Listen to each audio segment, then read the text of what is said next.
What's going on, everybody? Not here. And I'm sure most of you saw that the Pokemon companies put out the Pokemon Company in figures for 2024. So, what can we glean from these numbers? And I think what's interesting, they're back to the, over 75 billion cards, 16 languages, over 90 countries, blah, blah, blah. But what's interesting, and if you guys have seen this, most of you would have gone to the PokeBeach article. And what's fascinating is in 2024, they had over 64.8 billion cards. The year before, they had 52.9. So they effectively printed 12 billion cards last year and only 10.2 billion cards this year. So why does that matter? And the reason that matters is you look at games that have basically committed suicide, like Sorcery, Flesh and Blood, a million indie games where they just can't stop from printing because they get way too greedy and they basically just blow up their entire game. Look at Cynthia Williams when she was here. I mean, they had to throw her in Funko Pop where, they keep printing them or keep making the things and throwing them in the dumpster, which is, pretty much where her career went at Hasbro, because all she wanted to do is print cards. The Pokemon Company was able to assess the situation, adjust the print runs to pull them back to better match supply and demand. Now, it's never going to be perfect. And, they saw the pain of going through the bear market for the last 2 years where they overprinted coming out of COVID. It was certainly intentional because, they made a decision and whatever projections they had on the demand were horribly wrong and they were extremely high. And, it was a black swan event that nobody could predict when, people were able to go back outside. So in this situation, you have a million people on YouTube at this point saying, I can't wait for the boxes to be at $100 and again, and this and that. If you're the Pokemon Company, do you want to overprint and make money right now? You're not public. You have nobody who's controlling you. You're owned a third by three different companies. Do you want to overprint and risk going back to a bear market where the entire world, if you will, has lost confidence in you as a company who's managing your print runs? Or do you just slowly start to increase and increase and increase and try to keep that price down per se? But if you had the choice between keeping hype on the cards and keeping the price of the packs higher relative to in the shitter, you're going to err on the side of higher all the time because while you are a for-profit company, you don't have a million investors with guns to your head. The problem with WotC being owned by Hasbro, the current quarter is the only quarter that matters because if you're an executive, you may be fired if you miss your numbers in that quarter. So it's a completely different animal. So the fact that Pokemon had the discipline, the wherewithal, and quite honestly, the willingness to pull back print runs in 2024 tells you all you need to know about the future.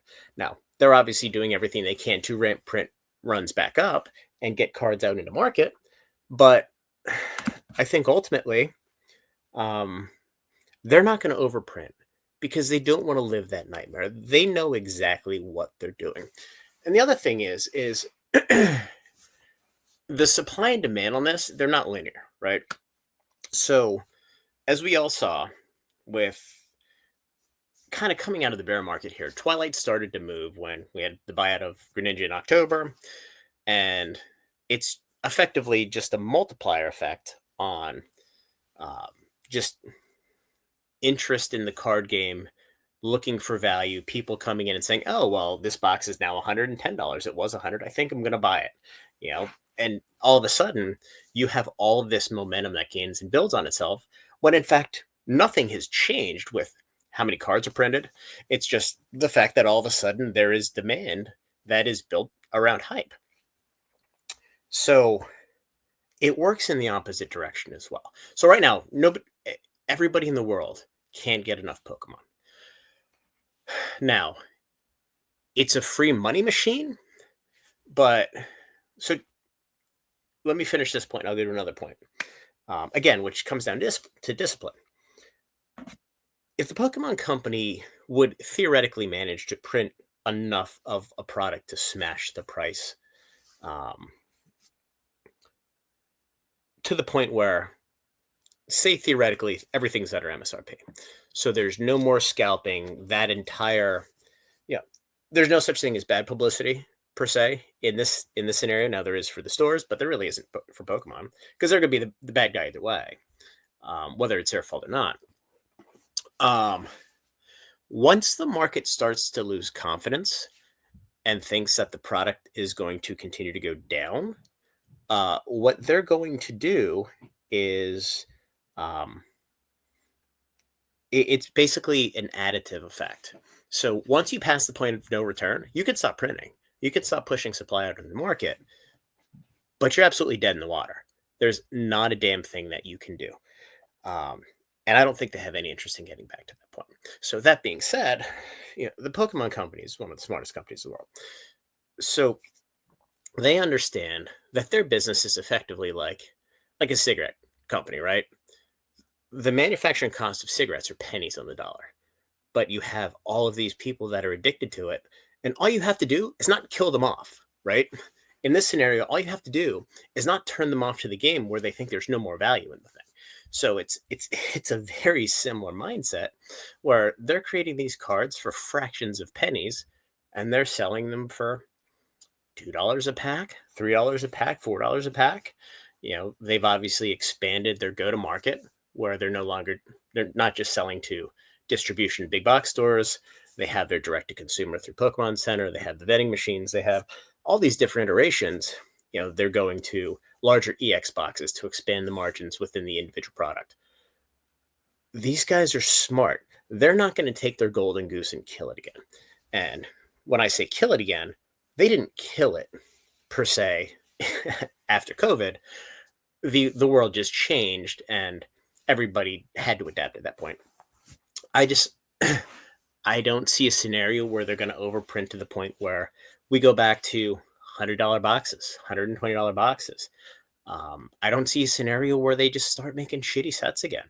I mean, the cards in the last couple sets have been absolute home runs.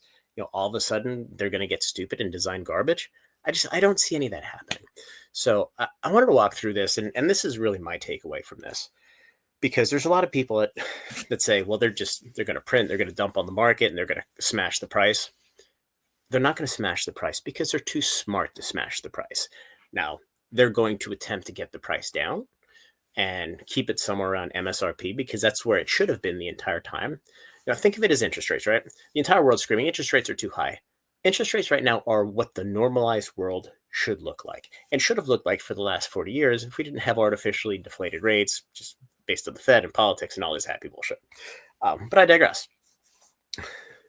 MSRP, approximately, should be where the cards are worth. Now, again, if Pokemon makes a really, really good set and the cards are worth a lot of money, it's going to be worth a lot more than that. And people are going to pay a lot more than that, like Destin Rylos. If they make a garbage set, like everybody thought SV Base was, and well, basically everything up until Surging at release, I think those sets going forward are going to be somewhere between $140 to $160.